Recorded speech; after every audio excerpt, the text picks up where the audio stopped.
What up, folks? Just here with a quick little message, nothing too major, but I do feel like God wanted me to show this to y'all. Pretty cool revelation.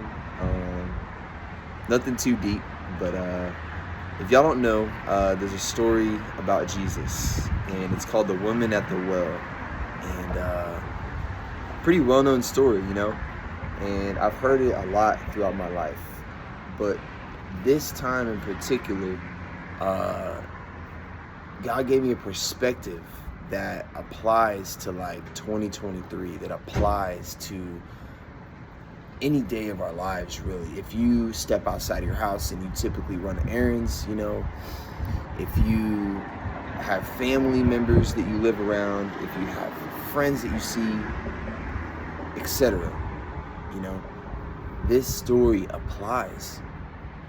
And so it all starts when Jesus is leaving a certain city. Sorry, these cars are really loud.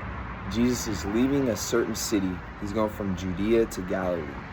And he gets weary, it says in the chapter, and he stops at the well just to sit.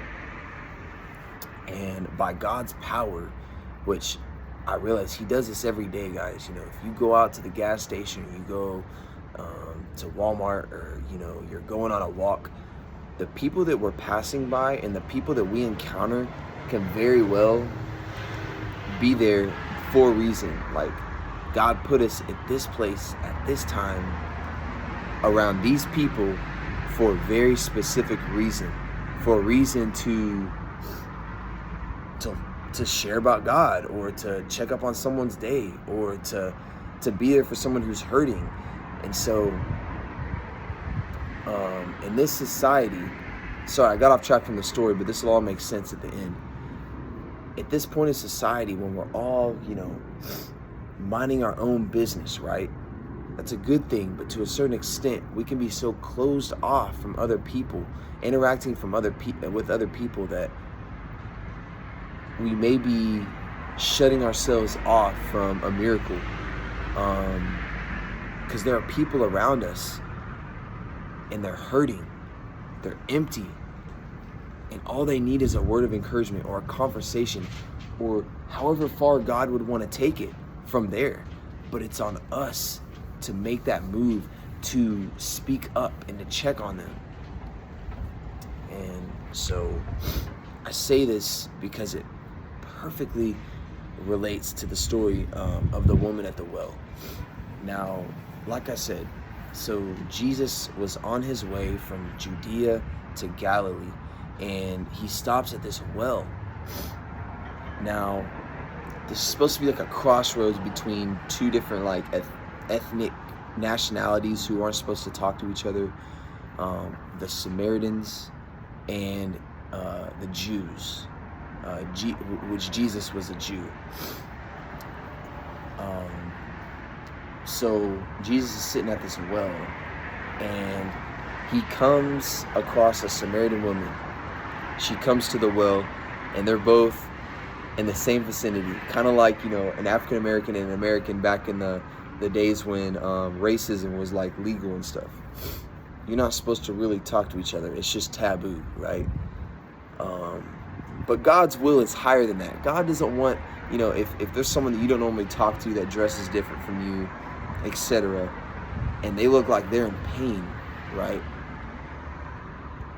If we have a love or a testimony or a truth to offer them to change their life, that's a barrier that we want to cross the awkward barriers that we're setting up in this society. Got our earbuds in. Like, today we're not racist, right? We don't have Jew can't talk to this person, but we still have barriers like that where if we see someone at the well, right, we have our AirPods in, that's our barrier. Or the way we dress, that's a barrier. Or just, there's so many different barriers that we've put up, and a lot of it is just the will the lack of will to talk to somebody, the lack of will to even care about someone else's life. I feel like negligence, that would be the word, negligence, and just carelessness and selfishness, right? These are things that I struggle with myself. These are our modern barriers that keep us from talking to other people and doing the will of God, which is a very social will. God's will is very social. He wants us, interacting with each other, sharing our testimonies and our experiences.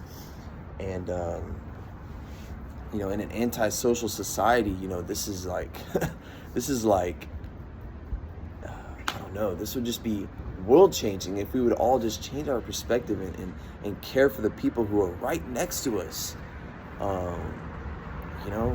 We've gotten so good at just putting on a smile and just acting like everything's okay because we don't want to be vulnerable, right? And that's why this story in John 4 taught me so much, because not only do you have Jesus, who was actually caring for this woman, who actually had the empathy to speak up and ask her how she was doing. He didn't do that specifically. He said, give me a drink. And it went from there. God worked from there. And the woman's life was changed just by a conversation. He didn't lay hands on her and raise her up from the dead, This is something that we can all do. Just talking to somebody.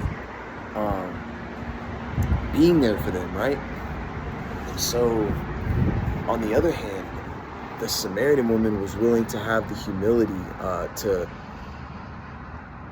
admit that she was broken, right? She ended up admitting to him that she had 5 husbands.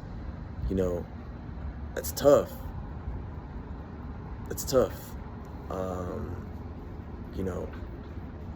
For her to speak up and admit, something that she's struggling with in her life, that's also something that I feel like,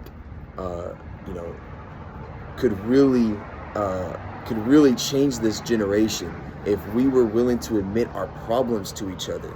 That goes for the secular world too. We're told to just bury our problems, right? A lot of people don't want to seek a counselor these days. I went through a phase over the summer where,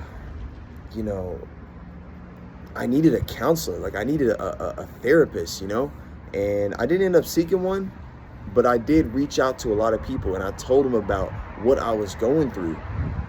And surely enough, God had something to say through them to me to help me, right? And so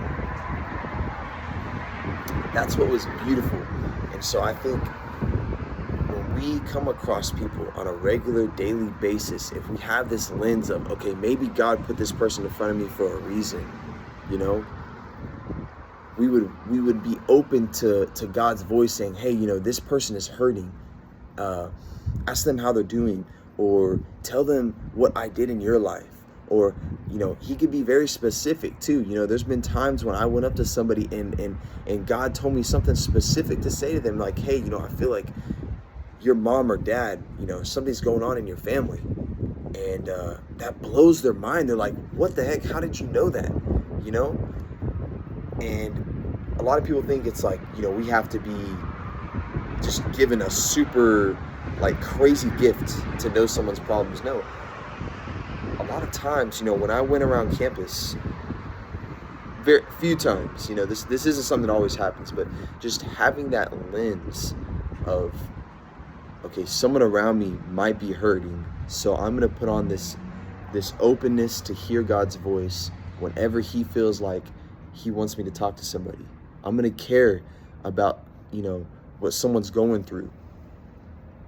And God will use that avenue, an open doorway for you to either, know what's going on in their life and be able to just, miraculously start a conversation. Or,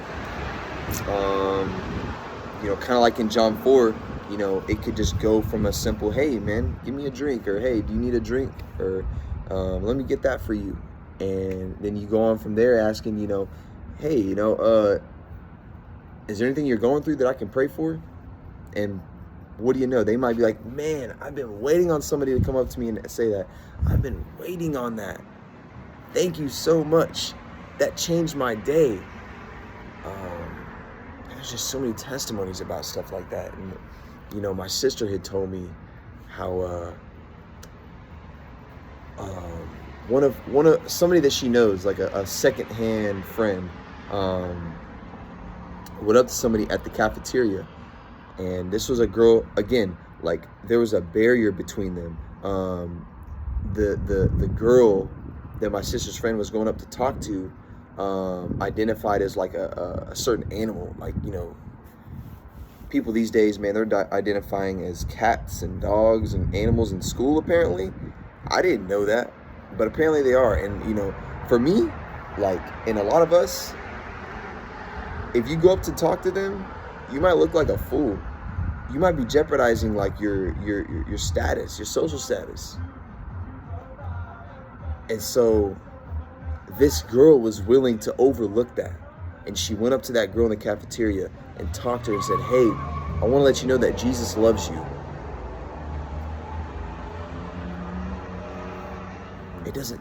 Does it take a miraculous gift to do that?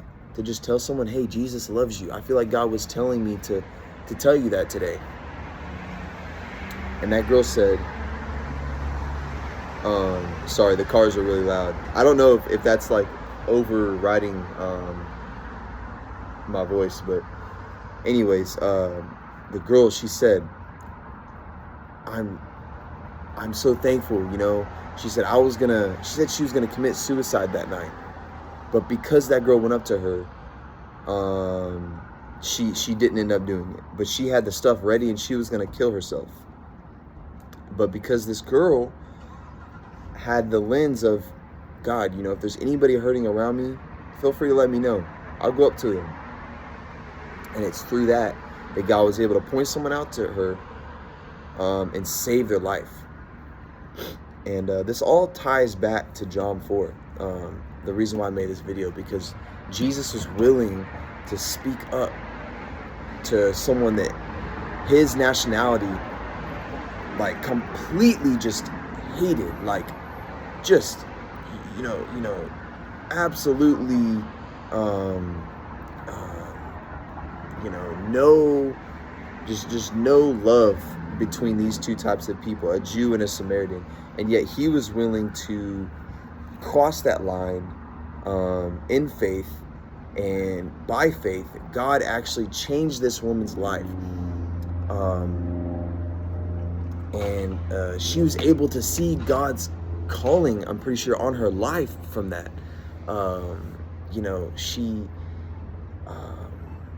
She realized who God was, because Jesus was like, "Yeah, you're talking to him right now." So that was just awesome. It was just awesome. All from a simple will to ask someone, a question. All from just speaking up. Because God is doing the real work, God's doing the real work out here. He's the real one doing, arranging you to be in a certain place at a certain time, and that's the real work. All we have to do is just speak up, act on something, and that's when God's real, what he's doing, it reveals itself, and you're like, wow, God, what a huge picture this is. And so I just wanted to show something cool on how this kind of the word here really it showed how this wasn't just a random encounter. Like, this was like arranged by God to happen. It says, bear with me. So after Jesus goes through this conversation with this Samaritan girl, it says in verse 27, just then his disciples came back. They marveled that he was talking with a woman, but no one said, "What do you seek?" or "Why are you talking with her?" So the woman left her jar and went away into town and said to the people, "Come, see a man who told me all that I ever did. Can this be the Christ?" Okay, so just then it says. So that means it was a specific time when their conversation ended and the disciples came back to Jesus to do something else. It was almost like a window of time that this was meant to happen. And this has happened so much in my own life too. You know, if y'all don't mind, you know, I could just share this real quick. Me and a buddy had just went around campus, and you know, we were just you know, going up to people, asking them if we could pray for them. Simple stuff, right? And God had ordained a specific person to be at a certain place at a certain time for us to meet and for something wonderful to happen. His name was Anton. And it was just crazy, man. You know, again, it was another example. You know, this guy was covered in tats, man. He had tats on the inside of his ears, all over his face. You know, I'm not gonna lie, when I saw him, I didn't want to talk to this guy. Not that I didn't want to talk to him, I just I was uncomfortable. That's a good word. I was uncomfortable going up to him, talking to him. But Brandon had the courage. That was the guy I was walking with.